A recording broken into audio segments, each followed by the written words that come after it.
So looking at this, is the problem solving the most difficult part of this?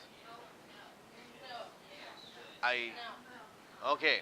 So we hear lots of yes, we hear lots of no. Okay. So if you're saying no, good. Then everything should be going just fine. But if you're not saying anything, what you're saying, what I'm interpreting then is you could just well come up here and I'll write a problem up on the board and you should be able to explain that to the class. What we could do, I think, I'll even hand over the mic to yourself. Does anyone want to? And what the funny thing is I think, has anyone ever recorded themselves? Okay. So for those of you who have done this, do you sound on the recording like what you think, how you actually sound like when you talk? Okay, how many of you think you sound better on your recording? I would say the same thing. I think, do I really sound like that? But you got to take into account, sound waves are going this way when you're talking.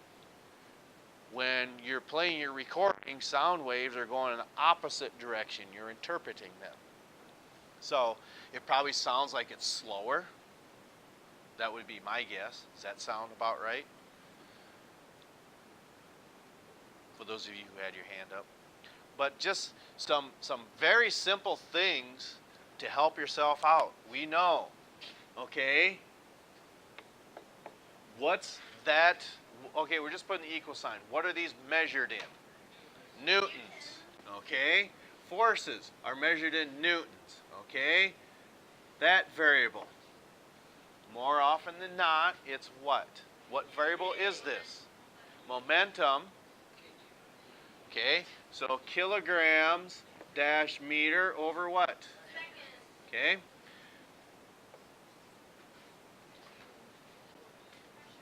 That's pressure. Okay, that's measured in pascals. Okay. Then we've got this one.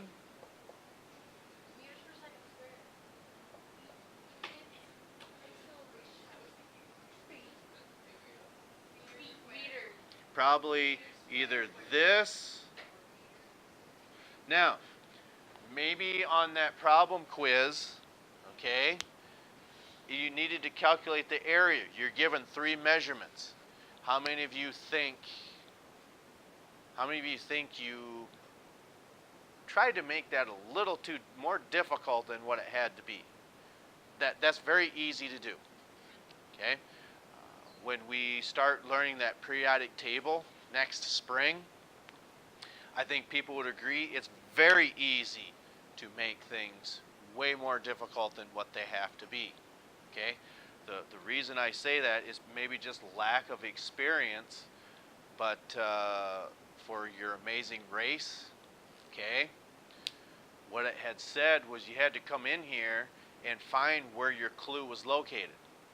Okay? And I think maybe I threw that card away, but I think, oh yeah, it said the freshman was element number 10. Okay? So element number 10 is what? Neon.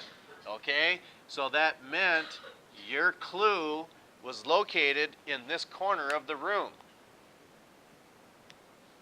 Where's northeast at? Right there. Okay? So, and that's just through trial and error and practice. You just get better at this. Okay? So, what other variables do we have?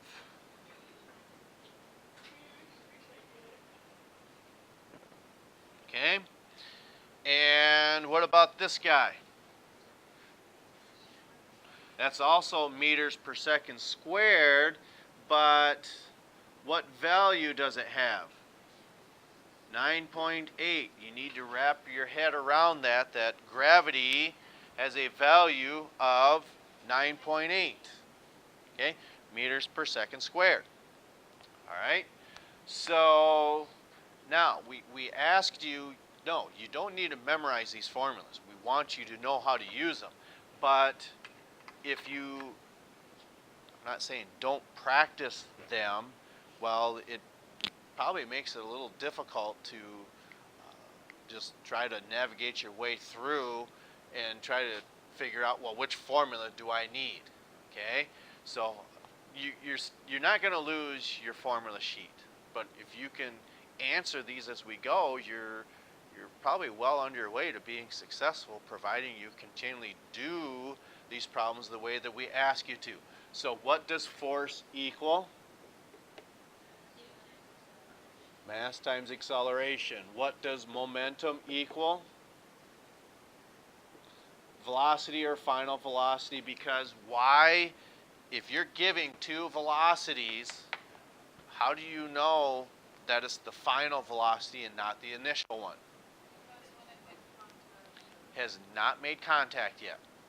Okay, so like for instance, if I'm throwing this marker up and down like this, and then all of a sudden we see someone dinking around and throw it at them, and hits them right between the eyes, and then wakes them up.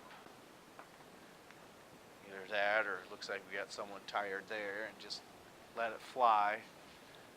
Because notice, one of the things that's changing here, this marker is technically moving when it's doing this, isn't it? Okay? But when it's going backwards, it's got a velocity, and when it's going forwards, it's got a velocity. But is it negative going backwards? But the acceleration is, because remember, acceleration is either a change in velocity or a change in direction. This is doing both. Okay? But when we wind this up, like to throw a football or throw anything, or you volleyball players winding up to loosen up, that volleyball is also moving backwards with a velocity, and then when you throw it, when it makes contact with your teammate's hands, that final velocity is what we're associated here. We really don't care about the velocity when it's back here. It's when you throw it and it makes contact that you would use that final velocity. Okay, so what does pressure equal then?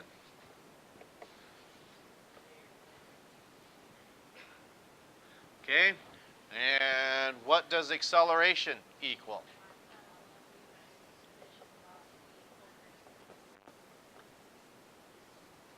Okay, area is just what?